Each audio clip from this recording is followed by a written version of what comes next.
والعاقبة للمتقين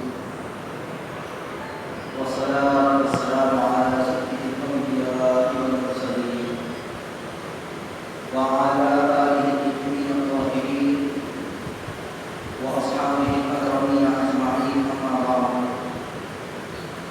فقد قال الله تعالى في القرآن المجيد والفرقان الحميد أعوذ بالله من الشيطان الرجيم بسم الله الرحمن الرحيم قل هل يستوي الذين يعلمون والذين لا يعلمون إنما يتذكر أولو الألباب صدق الله مولانا العظيم وقال تعالى في شأن حبيبه إن الله وملائكته يصلون على النبي يا أيها الذين آمنوا صلوا عليه وسلموا تسليما اللهم صل على سيدنا محمد وعلى آله وصحبه أفضل صلواتك وعدد معلوماتك وبارك وسلم. معاذ سامعین کرام، پچھلے جمعہ دین کی فضیلت کے متعلق سن رہے تھے. آج اسی عنوان کو آگے بڑھاتے ہیں کیونکہ دنیاوی تعلیم بھی ضروری ہے اور دینی تعلیم بھی ضروری ہے. جیسا کہ حضور نے ارشاد فرمایا طلب العلم فریضۃ علی کل مسلم، علم دین کا سیکھنا ہر مسلمان پر عورت پر فرض ہے. دنیاوی تعلیم دنیا کے ہی حد تک ہے. اگر کوئی شخص لڑکا ہو یا لڑکی دنیاوی تعلیم حاصل کرتے ہیں تو وہ تعلیم دنیا تک ہی کام آنے والی ہے. لیکن یاد رکھیں قرآن اور حدیث کی تعلیم اسے دنیا میں بھی کامیابی عطا کرے گی، آخرت میں بھی کامیابی عطا کرے گی. جیسا کہ حافظ قرآن کے متعلق آتا ہے، اللہ کے رسول صلی اللہ علیہ وسلم نے ارشاد فرمایا تم میں بہترین شخص وہ ہے خیرکم من تعلم القرآن وعلمہ، جو قرآن سیکھے اور دوسروں کو سکھائے. ابو ہریرہ فرماتے ہیں آقا علیہ السلام نے مجھ سے ارشاد فرمایا اے ابو ہریرہ تم قرآن سیکھتے رہو، لوگوں کو سکھاتے رہو. اگر اسی حال میں تمہیں موت آ جائے تو تمہارے قبر کو فرشتے ایسے ہی زیارت کے لیے آئیں گے جیسے کعبۃ اللہ کی زیارت کے لیے آتے ہیں. اتنا ہی نہیں، جب حافظ قرآن اس دنیا سے چلا جاتا ہے اللہ تبارک و تعالی حافظ قرآن کے ہر آیت کے بدلے اسے درجہ عطا فرماتا ہے. اور حافظ قرآن بروز قیامت جھنڈا اٹھانے والے ہوں گے اور حافظ قرآن کے اللہ شفاعت قبول فرمائے گا. جیسا کہ دیگر احادیث پاک میں آتا ہے حافظ قرآن ایسے 10 افراد کی شفاعت کر سکتا ہے جس کو جہنم واجب ہو گئی تھی، جس کو جہنم واجب ہو گئی تھی. ایسے 10 افراد کی حافظ قرآن شفاعت کر سکتا ہے. اللہ کی بارگاہ میں جب وہ سفارش کرے گا اللہ اس کی سفارش کو قبول فرمائے گا. اگر حافظ قرآن فلاں سے کہے گا اللہ کی بارگاہ میں اے اللہ اس بندے کو جنت داخل کرا فرما، اللہ اس کی سفارش کو قبول فرمائے گا. جیسا کہ معراج کی شب آقا علیہ السلام فرماتے ہیں جب آسمانوں سے گزر رہا تھا ایک رات کے والا نکال دے رہا تھا اے محمد عربی صلی اللہ علیہ وسلم اپنی امت کو بتاؤ کہ وہ حافظ قرآن کی عزت کرے، کیونکہ آج دنیا باقی ہے تو انہی کی وجہ سے، کیونکہ ان کے سینوں میں میرا کلام ہے. اگر ان کے سینوں میں میرا کلام نہ ہوتا تو میں دنیا اور اہل دنیا کو ہلاک کر دیتا. تو حافظ قرآن کا مقام اور تعلق ہوتا ہے. حافظ قرآن جب کوئی طالب علم نہیں کرتا ہے، حافظ بننے کے لیے نکلتا ہے، جب گھر سے نکلتا ہے علم دین حاصل کرنے کے لیے اللہ تعالیٰ جنت کے راستوں میں سے اس کا ایک راستہ آسان کر دیتے ہیں. جب تک وہ علم سیکھ کر واپس آتا ہے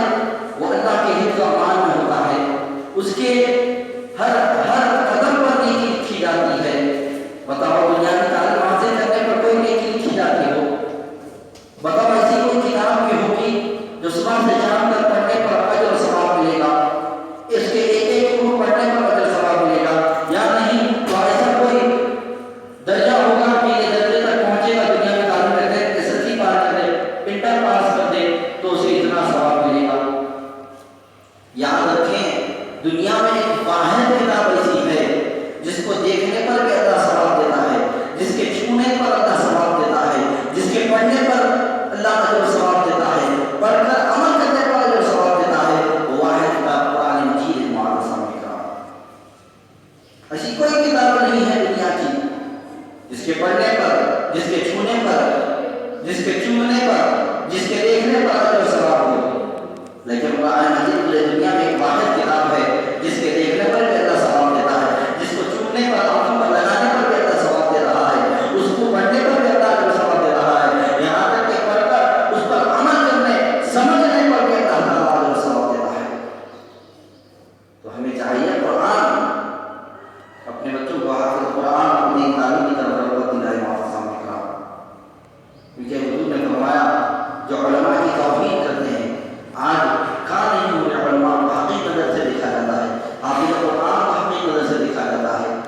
لوگ یاد رکھیں اللہ کے رسول صلی اللہ علیہ وسلم نے ارشاد فرمایا جو علماء کی عزت نہیں کرتے، جو حافظ قرآن کی عزت نہیں کرتے، اللہ تعالیٰ ان کو تین ایسی بڑی مصیبتوں میں، تین ایسی چیزوں میں مبتلا کرے گا۔ حضور نے فرمایا پہلی چیز وہ ہے کہ وہ کام کریں گے لیکن اس میں برکت نہیں ہوگی۔ آج آدمی دن اور رات محنت کر رہا ہے رزق کمانے کے لیے، پھر بھی کہتا ہے میرے رزق میں برکت نہیں۔ تین ایسی چیزوں میں مسلط کیا جا رہا ہے، مبتلا کیا جائے گا بندے کو۔ ایک دور ایسا آئے گا جب علماء کی توہین کی جائے گی، علماء کی عزت نہیں ہوگی، حفاظ کو عزت نہیں کریں گے لوگ۔ ایک دور آئے گا انہوں نے فرمائے گا اللہ انہیں تین بڑی چیزوں میں مبتلا کر دے گا۔ ایک اور جب وہ کام کریں گے، محنت کریں گے، رزق کمائیں گے، لیکن اللہ اس میں برکت نہیں دے گا۔ اور نمبر دو، ان پر ایسا ظالم بادشاہ اللہ مسلط کر دے گا۔ نمبر تین، اور وہ لوگ بے ایمان اس دنیا سے چلے جائیں گے۔ اللہ پر سوچنے والی بات ہے۔ معاذ اللہ کا ایمان سب سے بڑی دولت ہے۔ ہر کوئی یہی چاہتا ہے کہ مرتے وقت کلمہ نصیب ہو جائے، ایمان کی حالت میں سے موت آ جائے، اس سے اور بڑی اور کیا بات ہو سکتی ہے؟ لیکن یاد رکھیں جہاں پر حافظ القرآن کا مقام مرتبہ ہے، علم دین جب سیکھنے کے لیے حافظ القرآن نکلتا ہے، آسمانی مخلوق، زمین پر مخلوق، زمین پر لینے والی مخلوق، یہاں تک کہ سمندر کی مخلوق اس کے لیے دعائیں مغفرت کرتے رہتے ہیں۔ بتاؤ کوئی طالب علم ہے دنیا جو گھر سے نکلتا ہے اس کے لیے پر بچھائے جا رہے ہیں فرشتے، اس کا استقبال کیا جا رہا ہو پر بچھا کر، مچھلیاں سمندر میں رہنے والی مچھلیاں اس کے لیے کوئی دعا کرتی ہوں، انجینئر کے لیے، ڈاکٹر کے لیے، کوئی اور طالب علم کے لیے، بتاؤ۔ لیکن یاد رکھیں اللہ نے وہ مقام مرتبہ رکھا ہے حافظ القرآن کا۔ ہمارا سامنے کرا یہ تو دنیا میں ہے، آخرت میں جب محشر کا میدان ہوگا، حافظ القرآن کے والدین کو جب بلایا جائے گا ان کا کیا مقام ہوگا؟ ہمارا سامنے کرام جب انہیں اس اعزاز کے ساتھ بٹھایا جائے گا، علماء نے لکھا ہے حدیث پاک میں آیا ہے حافظ القرآن کا مقام و مرتبہ بلند، ساتھ ہی ساتھ حافظ القرآن کے والدین کا مقام و مرتبہ ایسا ہوگا انہیں ایک تاج قلعت بنائی جائے گی، تاج بنایا جائے گا، وہ تاج اتنا روشن و منور ہوگا جس سے مشرق اور مغرب روشن اور چمکدار ہوں گے۔ تو لوگ کہیں گے یہ کون ہے جنہیں اللہ آج کے اعزاز سے نواز رہا ہے، انہوں نے کیا کون سا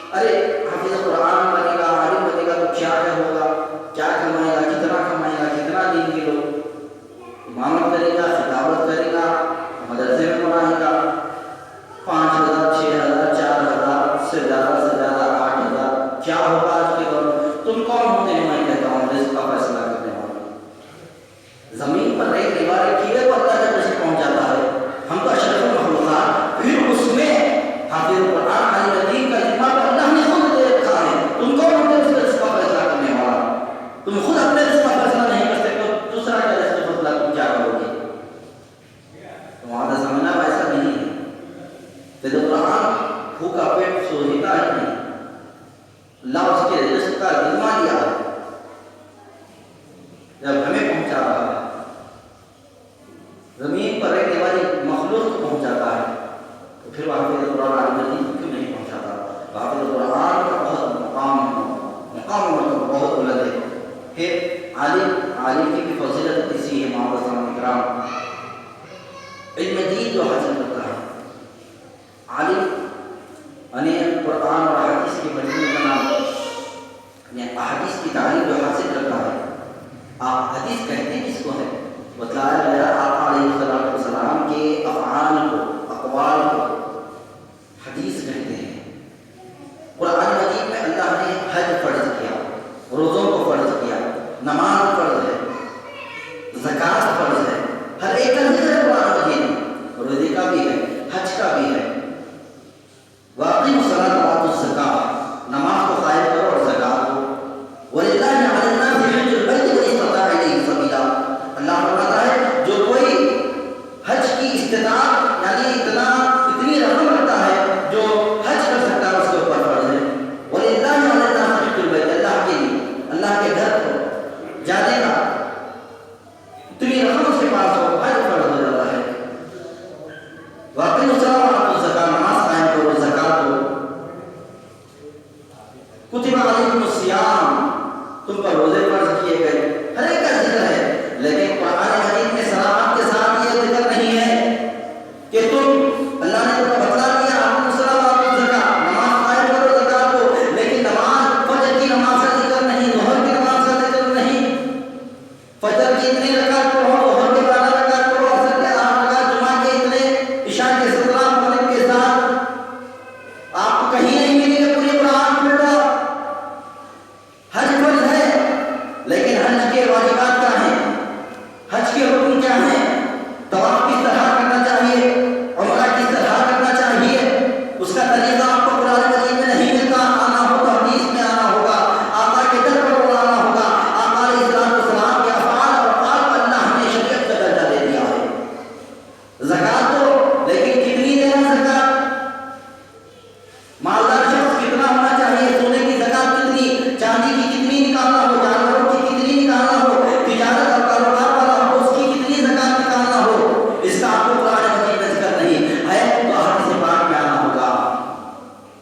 روزے فرض کیے گئے، لیکن 30 روزے کتنے فرض کیے گئے وہ ذکر نہیں. کب سے کب تک رہنا ہے اس کا ذکر نہیں. حدیث شریف میں آپ کو ذکر ملے گا. معتصم کرام، اللہ تبارک و تعالیٰ نے آقا علیہ السلام کے افعال کو شریعت کا درجہ دے دیا ہے. آقا نے بتایا صحابہ کو، دیکھو فجر کی اس طرح نماز پڑھو، فجر کے اتنے رکعت ہے، ظہر کے اتنے رکعت ہے، عصر کے اتنے رکعت ہے، جمعہ کے اتنے رکعت، مغرب کے اتنے رکعت. آقا علیہ السلام نے سب بتا دیا، فرض اتنے ہیں، سنت اتنے ہیں، نوافل اتنے ہیں.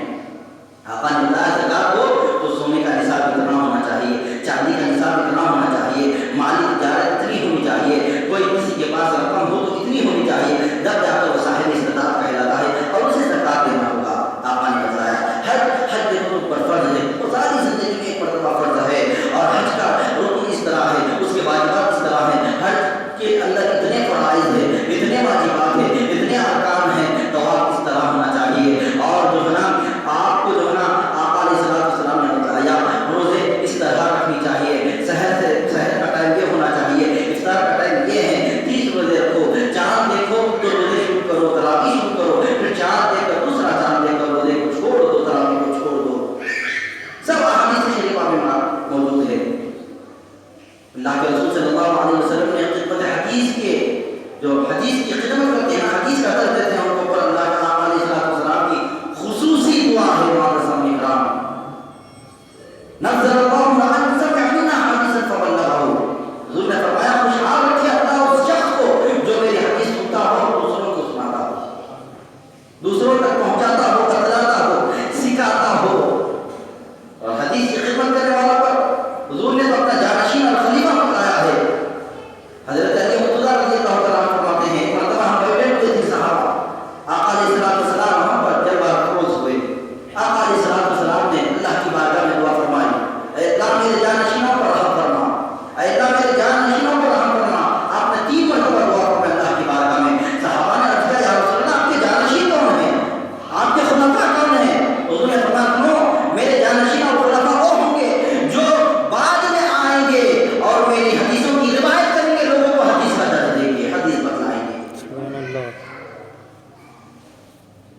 حدیث کی خدمت پر، حدیث کا درس دینے والوں پر، حدیث یاد کرنے والوں پر آقا علیہ الصلوۃ والسلام نے خصوصی دعا فرمائی ہے.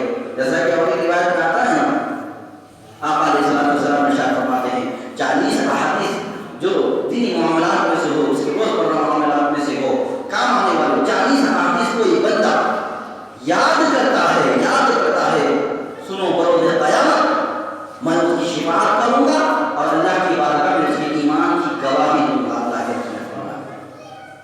اسی لیے تو مسائل اور سوال میں چھوٹے بچوں کو 40 احادیث کا اہتمام اسی لیے علماء نے منتخب کیا ہے. کم سے کم 40 احادیث تو یاد ہونی چاہیے. ایسے ہی کوئی نصاب نہیں بنا کہ یاد رکھے کہ حدیث پڑھا دیے، قرآن پڑھا دیے.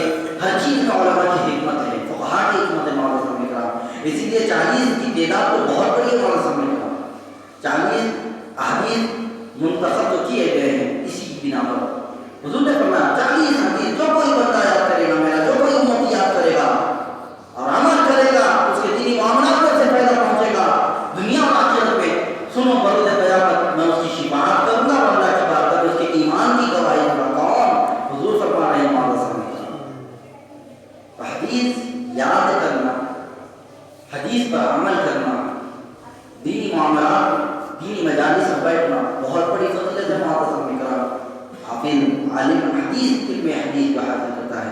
جیسا کہ سیاستہ کی حدیث پاک ہے. ایک مرتبہ آقا علیہ الصلوۃ والسلام مدینہ منورہ میں تشریف لائے تو کیا دیکھیں، 2 گروہ بیٹھے ہوئے تھے صحابہ کے، حلقہ بنائے ہوئے 2 گروہ بیٹھے ہوئے تھے.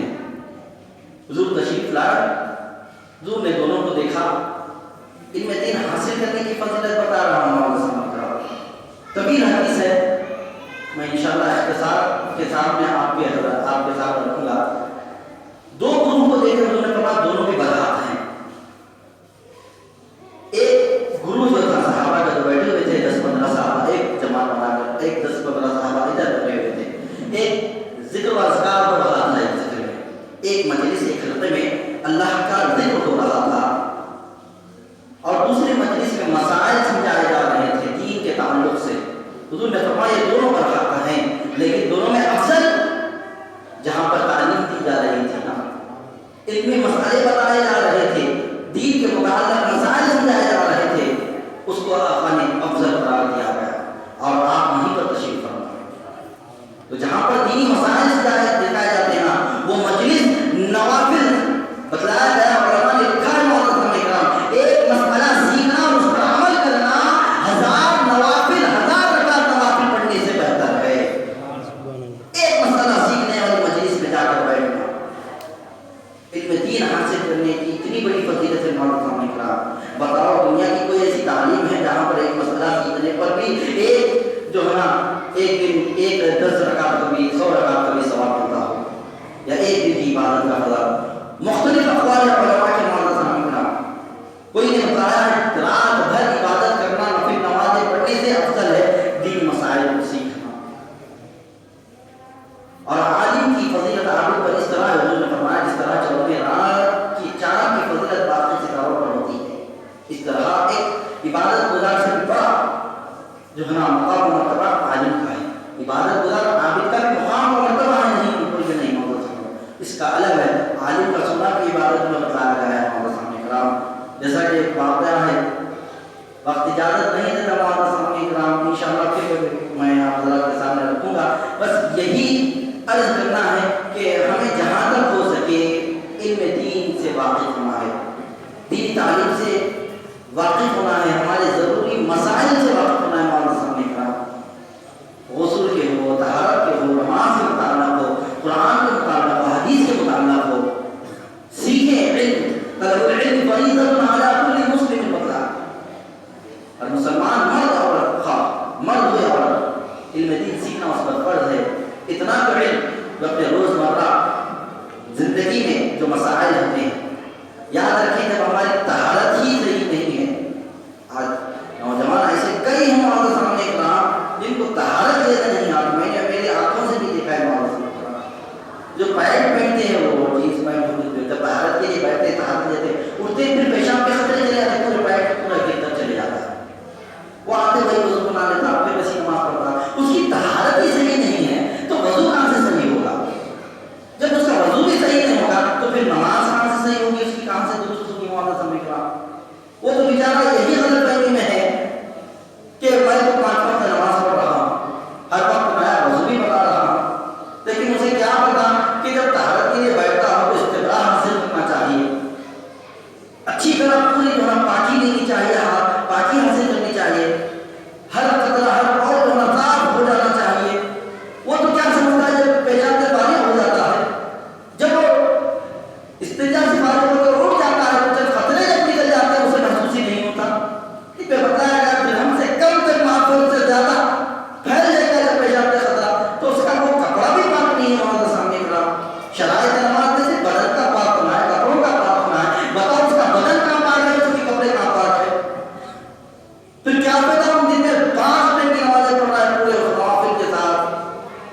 ہے منی کے تعلق سے ہمیں کچھ نہیں معلوم. وہ تو بے فکر ہے. افسوس کی بات ہے. یاد رکھیں والدین کی برابر اس کے ذمہ دار نہیں. برابر ان کی ذمہ داری ہے والدین کی کہ وہ اپنے ضروری مسائل سے اپنے اولاد کو بتلائیں سکھائیں. چاہے وہ خواتین ہو یا مرد ہو, چاہے وہ لڑکیاں لڑکے ہوں, ضروری مسائل سے واقف ہونا یاد رکھیں اس کے لیے تو فرض ہے, واجب ہے. ماتا سامنے کرا بس اللہ کی بارگاہ میں دعا کرنے باری تعالیٰ کہنے سننے سے زیادہ عمل کی توفیق دے مولا. اے اللہ علم دین حاصل کرنے والے بنا مولا, اس پر عمل کرنے کی توفیق دے مولا. ہم میں سے ہر ایک کو علم دین سمجھنے کی توفیق عطا فرما مولا. مسائل کو سمجھ کر اے اللہ اس پر عمل کی توفیق دے مولا. اے اللہ آزمائشوں میں نہ ڈال مولا, دعا کر نہیں آتا دعا کرنے والا بنا مولا. صحیح طور پر ماننے کی ہمیں توفیق دے مولا. اے اللہ تمام عالم کے مسلمانوں کی جان مان عزت اور آبرو کی حفاظت فرما مولا. بالخصوص مولا جمعہ کا دن ہم تیری بارگاہ میں ہاتھ ٹھیک مانگ رہے ہیں مولا. اے اللہ اس وبا سے ہم سب کی حفاظت فرما مولا. اس وبا سے ہم سب کی حفاظت فرما مولا. اس وبا سے جو متاثر ہوئے ہیں مولا انہیں جلد سے جلد صحت اور عافیت والی زندگی دے مولا. جو انتقال کر چکے ہیں مولا انہیں کر جنت نصیب فرما مولا. جنت الفردوس میں اعلیٰ مقام دے مولا. ان کے گھر والوں کو صبر جمیل عطا فرما مولا. آنے والے آسمانی بلاؤں سے زمینی فتنوں سے یا اس جیسے بڑے بڑی بیماریوں سے مولا تو اپنی ہم سب کی حفاظت فرما مولا. تو ہم سب کی حفاظت فرما مولا. ہم سب کو تو اپنے زمان میں رکھ مولا. اے اللہ ہماری زندگیوں میں خوشیاں عطا کر مولا, خوشیاں عطا